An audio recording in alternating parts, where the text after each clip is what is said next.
পুলিশের এটা তো শুধু চাকরি না, এটা একটা ইবাদত। নবীজির হাদিস হচ্ছে দুইটা চোখ জাহান্নামের আগুনে জ্বলবে। প্রশাসনে যারা আছে, সেই প্রশাসনে 54 বছরে আমরা দেখতে পাই। এখন যারা আসতেছে, সামনে যারা আসবে, এরা যেন এটা অন্তত দায়িত্ব মনে করে এবং এটা যেন ইবাদত মনে করে পালন করে। আমরা আশা করব প্রশাসনে যারা আছে এবং অন্যান্য বিভাগে যারা আছে বাংলাদেশের প্রত্যেকটা বিভাগ যেন সময়ের গুরুত্ব দেয় এবং দুর্নীতিমুক্ত।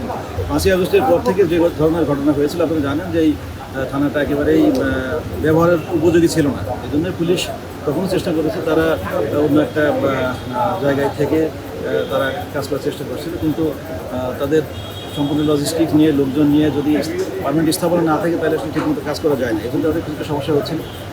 আমরা খুশি যে একটু দেরি হলেও থানা কমপ্লেক্সটা রেডি হয়েছে। আমাদের প্রত্যাশা থাকবে আবার যেন আর একটা পুলিশি রাষ্ট্র কায়েম না হয় বাংলাদেশে, এবং পুলিশ যে জনগণের বন্ধু, এই বন্ধু হিসাবে নিজেদেরকে তারা যেন এস্টাবলিশ করে এবং তারা জনগণের পাশে থাকে।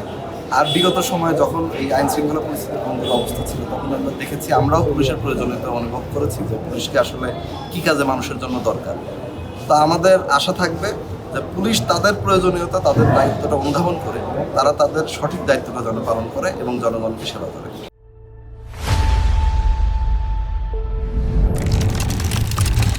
যে 298 দিন পর আমরা এই থানায় আজকে যে রিপেয়ারিং করার পরে নতুন করে কার্যক্রম শুরু করতে পারছি।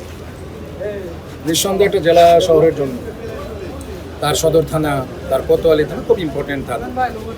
কারণ একটা সোসাইটির, একটা শহরের সবচেয়ে এলিট মানুষগুলো এখানে বসবাস করে এবং যারা উপজেলা পর্যায়ে বসবাস করে তাদের অনেকেই সেকেন্ড অল্টারনেটিভ হিসাবে শহরে।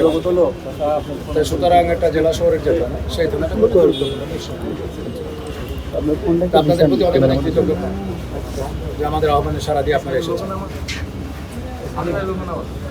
যে 5ই আগস্টের যে ওই প্রেক্ষাপটে থানাটি ক্ষতিগ্রস্ত হয়েছে, ওই ঘটনায় আমাদের যে সমস্ত ছোট ছোট ভাইয়েরা, শিক্ষার্থীরা আজ আমাদের মাঝে বেঁচে নেই, আমরা যে সবাই মিলে আল্লাহর কাছে যদি প্রার্থনা করে, দোয়া করি, তারা কখনই আর আমাদের মাঝে ফিরবে না।